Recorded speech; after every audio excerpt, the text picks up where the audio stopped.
هو مين ديفيد جوجنز؟ مين الراجل ده وليه بيتعامل معانا كده؟ ليه بيتعامل معانا في الفيديوهات على ان لا شيء، مثاله بشريه، شخص ملوش اي قيمه، ضعيف ما يقدرش يعمل اي حاجه؟ انت مين بجد؟ انت يالا شعر باط ملوش لازمه بناء على الروتين بس اللي انا عايشه في حياتي. فليه بيتعامل معانا كده وليه بيحكم علينا كده؟ مين اللي اداله الاحقيه انه يحكم علينا كده؟ بل وان في ناس بتشوف ان ديفيد جوجنز ده هو مثال للذكر المثالي في العالم، هو فيه كل حاجه، هو اجمد واحد في الدنيا، هو الشخص اللي بيكح علينا تستوستيرون، او تاني شخص بيكح تستوستيرون بعد احمد العوضي. يعني احمد العوضي هو رقم واحد، بعد كده ديفيد جوجنز بيجي بعده على طول. وده مش راي مجموعه معينه من الناس او حتى فئه كبيره، لا ده راي وصل لجوجل نفسه. كتبت على جوجل ذا تافست جاي ان ذا وورلد هيطلع لك الصور بتاعته، فحتى جوجل متفق على الفكره دي. بغض النظر كونك ان انت شايف ديفيد جوجنز ده يعني شخص جامد جدا، او ان هو شخص بس ايه زي الناس بتوع التنميه البشريه اللي هو بيقعد يقول لك اتعب واجتهد واتمرن والجو ده، بغض النظر عن الرايين دول احنا جايين النهارده عشان نعرف مين هو ديفيد جوجنز.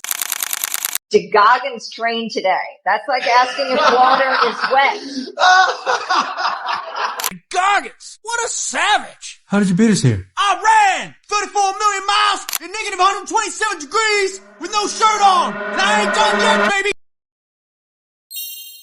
في كتابه Can't Hear Me، لا يمكنك إيذائي، او بمعنى اخر وربنا ما تعرف تعمل لي حاجه، يلا انت فاضي، يلا انت فاضي ما تعرفش من اي حاجه. بيحكي فيه ديفيد جوجنز عن فكره تحوله الى الشخص الاكثر صلابه في العالم، وعلى عكس بقى اي قصه صعود بتتحرق في اي مسلسل مصري في رمضان، احنا داخلين على مسلسلات رمضان، ديفيد في الحاله دي كانت عيلته غنيه ومستريحه. في سنه 1981 كانوا ساكنين في ويليامز فيلا، قريه قريبه من بافالو نيويورك، عندهم بيت جميل والدنيا لذيذه وعربيات بقى ايه من اللي انت تحلم بيها، مرسيدس، رولز رويس، كل اللي انت نفسك فيه. وكان الشكل العام من بره العيله ديت سعيده ومستريحه، لكن من بره هلا هلا من جوه يعلم الله، البيت من جوه كان خربان. ديفيد جوجنز في الكتاب بيحاول يوصف العيشه اللي هو كان عايشها، الجحيم في وسط الجنه اللي انت شايفها من بره دي. الشيطان اللي كان بيملك هذا الجحيم هو ابوه. طيب وصف تفصيلي كده لطريقه المعيشه اللي كانوا عايشينها. ابوه كان عنده كلاب كده، بس مش كلاب بس للسهر والشرب وخلاص، هو كان في الاساس يعني زي كده ايه ساحه للسكيتنج، ما بيلبسوا الجزم اللي بيبقى فيها العجل ويبداوا ان هم يلفوا حوالين بعض. لا يا صاحبي فوق معايا كده، الناس بتسكيت، ها يعني فاهم انت ايه، مش من ايجيبت. المهم والنص التاني من المحل اللي هم فاتحينه ده كان بيبقى ايه البار بقى والشرب والدنيا واللذاذ. كل اللي شغالين في المحل ده هم العيله بتاعه ديفيد، ابوه وامه والعيلين اللي هو ديفيد واخوه. امه كانت ماسكه زي ما بيقولوا الحسابات، العيال هم اللي كانوا ايه بيروقوا بينظفوا الناس لما تمشي، يرتبوا الكراسي الجو ده كله، وابوه هو اللي واقف عند الدي جي وبيراقب الدنيا وبيمانج الحوار. والمحل ده كان بيكسب كتير، هو كان مكان الناس كلها عارفاه والناس كلها بتروح عليه، مشهور يعني زي ترند كده، كل الناس تحب تروح تقعد هناك. فالعيال بيتنيهم موجودين تحت في المكان بتاع السكيتنج ده لحد الساعه 10، من بعد 10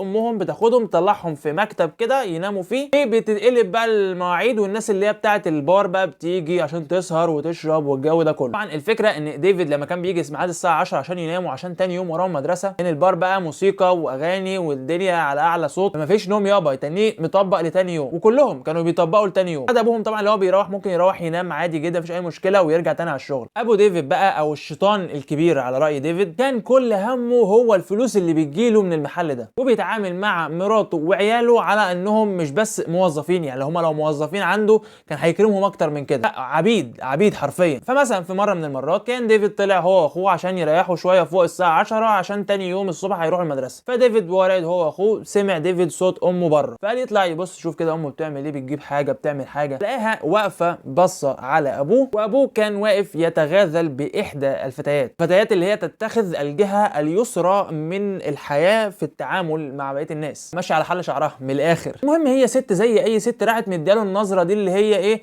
يعني لم نفسك احترم اللي انت بتعمله ده، ولكن هي كانت عارفه ان اليوم ده مش هيعدي على خير بعد النظره اللي هي اديتها له دي. فهي راحت تشوف الحاجه الثانيه اللي هي بتعملها. ابوهم راح راجع للعيال قال لهم يلا انزلوا عشان نقفل ونلم الدنيا، لموا الكراسي رتبوا الحاجه. وديفيد شاف ابوه وهو بيجيب من تحت الكنبه اللي هو كان راقد عليها بيجيب شيء ما، بس الشيء ده يعني انت عارف هو بيعمل ايه، انا مش عارف هينفع اقول ولا لا عشان اليوتيوب، بس هو حاجه احنا بنعمل بيها حاجه معينه. وديفيد ما كانش مصدق ان هو كان تحته الحاجه اللي هو نايم عليها كان في حاجات كتير من النوعيه دي. المهم الام خدت العيال وروحتهم على البيت، هي ماشيه الامن قال لها بصي يا بنت الناس يعني انا لو مكانك اهرب من الراجل ده النهارده قبل بكره. فالموضوع باين كده ان ايه يعني الموضوع مش هيعدي على خير. روحوا من هنا العيال طلعوا تنام وامهم فضلت مع ابوهم، وابوهم كان راجع عشان عشان يديها الطريحه اللي هي حرفيا هو جاب حزام وقال لها الحزام ده انا جايبه من هيوستن. عارف انت الفيديوهات بتاعت الاثنين الاخوات اللي هو بيقول له اجيب لك الحزام الافريقي، حرفيا هو كان جايب لها بقى من هيوستن. هيوستن دي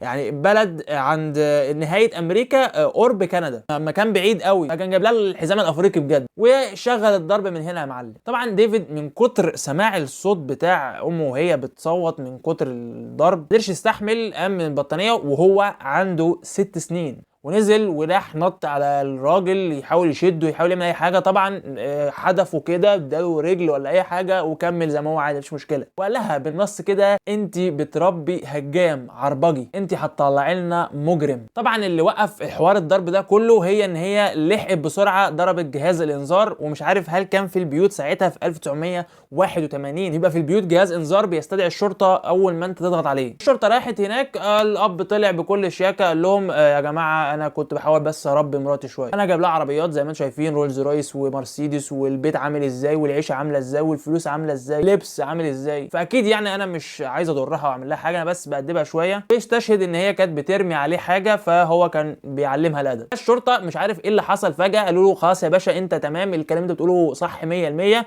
ومشيوا. واليوم عدى على كده. اقف بيك هنا واخدك لحدوته تانية. في يوم تاني الام كانت بتحضر ديفيد عشان يروح حاجه زي المخيم، حاجه كده اكتيفيتي تبع السكول بتاعته يعني. الاب جه كل الشياكه كده قال لهم لا بس انت بتعمل انت وهو، احنا مش هنروح ولا مخيم ولا بتنجان، احنا هنروح على سباق الخيول. وبالفعل خدوا العربيه وراحوا كل الاسره على سباق الخيول. طبعا معروف في سباق الخيول ان هي عباره عن مراهنات، تشوف اي خيل بتراهن عليه وكسب انت كسبت، ما خسر خسرت كل فلوسك. والراجل قعد يراهن ويخسر ويراهن ويخسر ويراهن ويخسر لحد ما خسر كتير جدا وزهق والموضوع يعني مل منه جدا وقال لهم يلا نرجع تاني نروح. وطول الطريق بقى عمال يتشكى ويقول انا خسرت بسبب مش عارف ايه والحظ والنحس والكلام ده كله. فليه وليه بقى فليه وليه ديفيد لازم يقول له يا ابونا ما كانش لازم ان احنا نروح يعني سباق الخيول. طبعا يا معلم انا بهزر يعني فاهم، هو طفل في الاول وفي الاخر 6 سنين 7 سنين يعني يقول اللي هو عايزه، بس احنا ايه بحاول يعني ايه اوصل لك المعاناه بشكل خفيف شويه. المهم الاب اداله النظره اللي هي وبدا ان هو يلف عايز يجيبه بايده وسايق بايد الثانيه، العربيه عماله تروح وتيجي وهو واد عشان طبعا صغير وحجمه كان صغير فكان بعيد وهو ما كانش طايله. قال له بص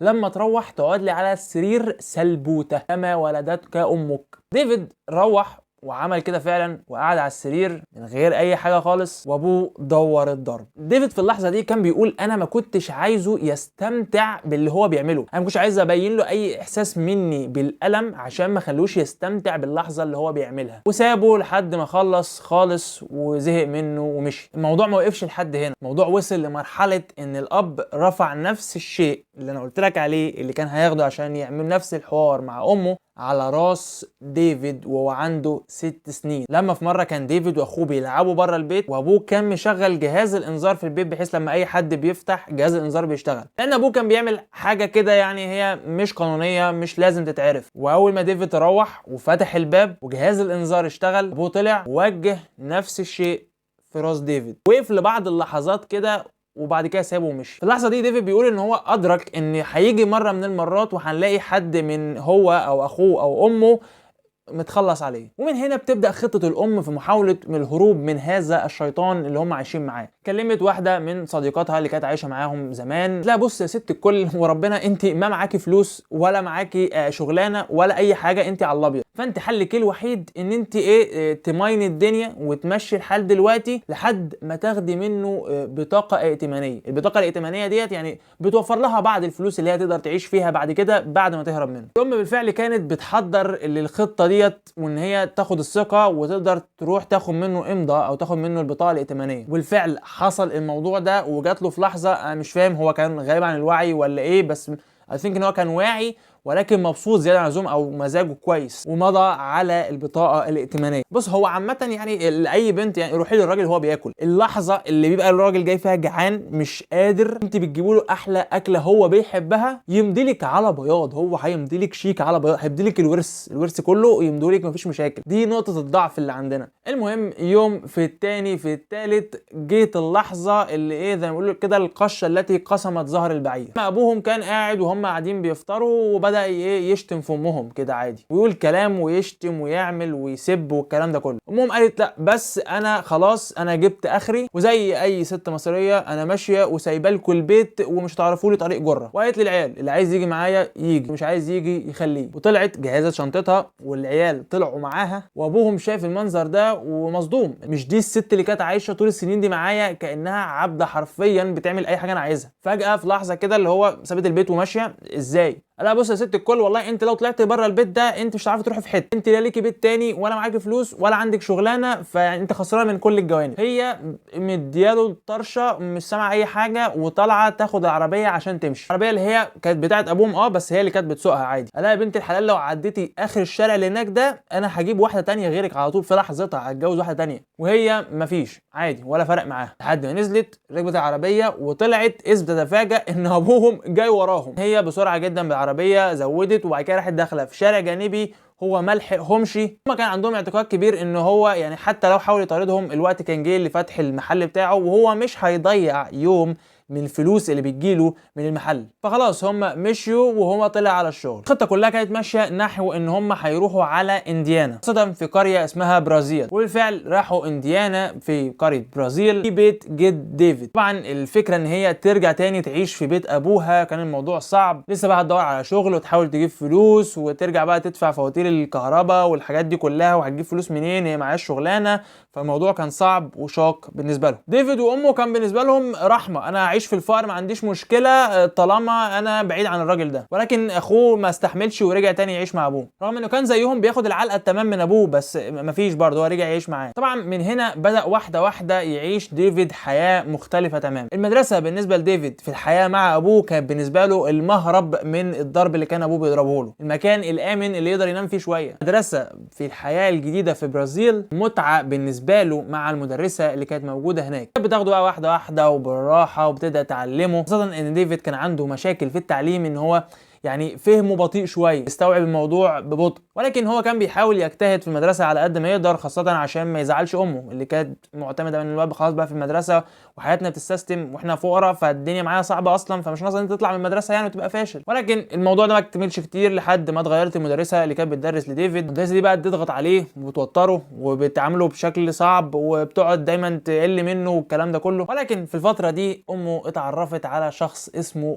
ويلموث ده بقى معلم كان راجل كده ايه محترم، ملو هدومه، بيعاملهم بشكل كويس، بيعامل امه بشكل كويس. ديفيد نفسه بيهتم بيه، شرط ان هو بيديله العاطفه والحنان ويحضنه ويبوسه والكلام ده، لا هو بس كان دايما بيهتم باللي بيعمله، بيشجعه، بيديله نصايح، يساعدهم في البيت معاهم يعني. لحد ما الراجل فجاه كده خد قرار ولما راح لامه وراح ايه عرض عليها ان هو يخطبها يعني. وبالفعل امه كانت الصراحه عايشه معاه حياه سعيده، او على الاقل بتتعامل معاه بشكل مختلف عن زمان. ديفيد بقاله كتير جدا ما شافهاش مبسوطه للدرجه دي. فتمام اتخطبوا والدنيا بقت زي الفل، والمفروض ان هم هيروحوا يعيشوا معاه في انديانا بوليس. لكن لو نهايه القصه سعيده اكيد مش هاجي لك احكيها لك هنا، فين المعاناه السسبنس يا معلم. في مره من المرات كان ويلموث راجع تاني مروح على بيته، واول ما روح فتح الجراج ويدخل العربيه، هم جماعه من الجماعات هم العصابات بقى والمجرمين وكده ادوله اللي في النصيب. وابوه وهو معدي اللي كان ساكن اصلا على يعني تقريبا على اول الشارع معاهم، وهو معدي من ناحيه البيت لقى الجراج مفتوح والدنيا مش متظبطه، دخل يبص عشان يلاقي ابنه مرمي وغرقان في دمه. طبعا الخبر كان صدمه عليهم كلهم، خاصه على الام اللي عرفت من الضابط بتاع التحقيقات لما حاولت تتصل بيه ويلموث يعني، وضابط التحقيقات هو اللي رد عليها وقال لها ان خلاص يعني البقاء لله. ودي كانت صدمه كبيره جدا لام ديفيد، انها خلاص بدات تشوف بقى ان ايه الدنيا بدات تضحك لها وخلاص الدنيا هتتغير وهتحلو، ولكن تاتي الرياح بما لا تشتهي السفن. ديفيد حس ان ايه خلاص يعني الدنيا وريته ما فيه الكفايه، قرر من اللحظه دي ان هو هيبقى شخص من الاخر كده يعني سرسجي، ده العربجي الروش اللي بيقطع الدنيا ويلبس بقى البناطيل الطويله ويضرب شعره ويعمل اللي هو عايزه، لدرجه ان امه بدات تلاحظ عليه الصفات دي كلها. وكل افكاره ساعتها كانت افكار سطحيه، انا عايز بس ابان ان انا الواد الروش الواد الجامد اللي بلفت الانظار وخلاص. فلما امه لاحظت عليه الصفات دي قامت واخداه من انديانا بوليس اللي هم كانوا فيها المدرسه اللي كانت هناك، رجعته تاني على برازيل. انتقاله يا صاحبي من حياه المدن لحياه الارياف فيها بعض الاضرار، لان هو مثلا كان بيتعرض للتنمر ده يعني ايه كل يوم الصبح كده، ولكن ديفيد زي ما تقول كده يعني ايه حصل له بلاده، الراجل اتعود على الموضوع. طبعا المدرسه اللي رجع عليها ديفيد يعني الحاجه الوحيده اللي كانت ايه معيشاه كده ان هو كان موجود في فريق السله اللي هناك، الحاجه كان بيحس فيها ان هو بينبسط ينبسط شويه. وعشان كده كان ديفيد بيضطر ان هو يحاول يعدي من الامتحانات، بس مش بالطريقه العاديه، كان بيعدي بالغش. هو خلاص انا مش عارف اذاكر، انا مش عارف افهم الدنيا، الموضوع بالنسبه لي صعب، فانا هغش وانجح واعدي السنين بتاعتي وخلاص. وده اللي عمل له مشكله بعد كده قدام. ولكن التزامه في المدرسه ما استمرش كتير، لانه برضه فضل بنفس الصفات السطحيه، اللي هو بس بلبس لبس روش وكده عشان ابان منظر، عشان بس ايه لزوم الروشنه. تنى على كده وبدا ان هو مش يلتزم حتى بدروسه، لحد ما فصلوه من فريق السله، وامه نفسها زهقت منه، مش رمته ولكن هي زهقت من تصرفاته دي كلها. وهو في الفتره دي كان يعني في فتره مراهقه بقى. لما امه بدات ليه تبين له اللي هو خلاص انا مش طايقاك، مش طايق اللي انت بتعمله، هو بالنسبه له اللي هو يا عم عادي، انا اصلا مش محتاج منك حاجه، انا ممكن اروح اشتغل واصرف على نفسي وخلاص، انا كبرت، انا بقيت قادر اشيل نفسي، فتمام انا مش محتاج منك اي حاجه. والفعل راح يعيش عند صاحبه. وفي مره من المرات وهو في حفله من الحفلات يعني مع صاحبه، امه جات لها رساله من المدرسه بتقول لها ان ابنك لو فضل ان هو يغيب كتير من المدرسه كده هنفصله نهائيا. طبعا يعني هو في الفتره دي ما تعرفش هي المدرسه ولا الكليه، بس يعني هم عندهم دايما اي حاجه بيسموها سكول، فقشطه يعني. طبعا هو كان عند صاحبه، فامه كلمته قالت له انت جالك رساله كذا كذا من الكليه ولازم تلتزم وترجع تلتزم تاني في الكليه. قال لها خلاص ماشي، انا هخلص وانا هاجي على البيت دلوقتي. قالت له انا مش فارقه معايا بقى تيجي او ما تجيش، يعني مش مهم. وهي كانت ضربه من ناحيته طناش خالص، هي مش فارقه معاها خالص، وخاصة بعد آخر حادثة بتاعت موت ويلموث. ديفيد لما رجع على البيت دخل سلم على أمه، وبعد كده ما طلبش منها حتى إن هو تعمل له أكل أو أي حاجة، دخل عمل أكله بنفسه وبدأ ياكل. بصراحة ديفيد في الفترة دي حس ان هو يعني حياته دي ملهاش اي تلاتة لازمة وملهاش معنى خالص. لما راح البيت ساعتها لامه كان مقرر ان هو يقول لها ان هو هيقدم في القوات الجوية دي، طبعا لان جده كان بيشتغل برضه في القوات الجوية، وكان بيشوفه دايما بيطلع بالبدلة اللي هو كان بيلبسها بتاعت القوات الجوية، فخور جدا بشغله. فهو شاف ان هو لا انا حاسس ان انا هبقى مستريح في الحتة دي. كلم امه في الموضوع ده وامه كانت تمام مفيش مشكلة، المهم ان انت عدي الاختبار الاول. طبعا القوات الجوية في اختبارات بدنية وحاجات من دي، ولكن في اختبار معلومات بيبقى في الاول كده انت لازم تعديه عشان تخش. الاختبار كان من كام يا معلم؟ من 99، المفروض ان انت عشان تنجح فيه تجيب 36. ديفيد كان بيجيب 22، ده لان البي كان طول الفتره دي كلها بيغش في المدرسه، ما كانش بيستفيد باي حاجه. فطول ما انت ما عندكش اي معلومات، ما عندكش ثروه معلوماتيه زي ما بيقولوا، انت مش هتعرف تحل، مش هتعرف تعمل اي حاجه. طبعا احنا بالنسبه لنا دلوقتي يعني 36 ده رقم قليل قوي، فتحتش كتاب هخش اجيب وانجح، بس هو بالنسبه له هو كان مع ضاربه طناش بيغش وبيعدي في كل سنه في السنين الدراسيه. كان فكره ان هو يعدي الامتحان بالنسبه له صعبه، دخل مره وفشل، والثانيه والثالثه والرابعه، وكل مره بيسقط في الامتحان. ديفيد زهق من حياته بهذه الطريقه، قرر انه خلاص انا لازم اغير الموضوع ده. روح خد الدش اللذيذ، بص لنفسه في المرايه وشاف شكله اللي كان محسسه ان هو عباره عن قرف، هو عباره عن كتله قرف. الشكل اللي هو فيه وطريقه لبسه والطريقه اللي بيتعامل بيها كانه بلطجي او سرسجي، ايه الاسلوب اللي هو بيتعامل بيه ده، كان يعني مستحقر نفسه لاقصى درجه. من هنا ديفيد خد قرار وقال انا لازم من النهارده اغير كل اللي قدامي ده. الشخص اللي قدامي في المرايه ده يعني انا قرفان منه بجد لدرجه ان انا عايز اكسر المرايه اللي قدامي. بعد الدش حلق، حتى ان هو ساب شنبه في الفتره دي مش عارف ليه، بس يعني هو ساب شنبه. البناطيل الواسعه اللي كان بيلبسها ما بقاش يلبسها، هدوم طريقه اللبس كان بيلبسها بعد كده غيرها تماما، بيلبس القميص والبنطلون زي اي راجل محترم. بدا يبص على العادات اللي بيعملها في يومه، بدا يشوف ان اول عاده هو لازم يعملها هو ان اول ما يصحى من النوم يرتب السرير بتاعه. بعاده صغيره زي دي لو ما عرفش ان هو يربيها في نفسه، العادات الكبيره اللي بعد كده هيعمل فيها ايه؟ كل حاجه هو هيعملها بنفسه. رياضه كل يوم، هياكل نفسه بنفسه، محدش هيعمل له حاجه، هيظبط لبسه، هيظبط دنيته، هيظبط العيشه اللي هو عايشها دي كلها. صحابه اللي هو كان بيتعامل معاهم سابهم تماما وبدا يتعامل لوحده ولا كانه يعرف اي حد فيهم. حتى الدروس اللي هو كان كلها بيفوتها بدا يرجع يذاكرها تاني، لكن بسبب الصعوبه وبسبب صعوبه الفهم بتاعته امه جابت له مدرس خصوصي في البيت عشان يذاكر له. كان محاضره يشرحها له في ساعه بيقعد 6 ساعات يذاكرها، لانه اكتشف ان هو مش هيعرف يفهم المعلومات دي كلها، هو هيحفظ. انا هحفظ، هبصمج زي ما احنا بنعمل كده، هو هيبصمج ماليش فيه، هبصمج عشان اعرف اعدي وانجح. خلاص ديفيد بقى شايف ان الحل الوحيد عشان يبقى بني ادم بجد هو انه ينجح في الامتحان اللي دخله القوات الجويه. فيا ترى ديفيد هينجح ولا مش هينجح؟ نشوف الاجابه على السؤال ده في الحلقه اللي جايه ان شاء الله. فلو عجبك الفيديو لحد هنا ما تنساش تدعمنا بلايك شير سبسكرايب، فعل الجرس عشان تلقى اول ما ننزلها. وبس معايا اشوفكم الفيديو الجاي، سلام.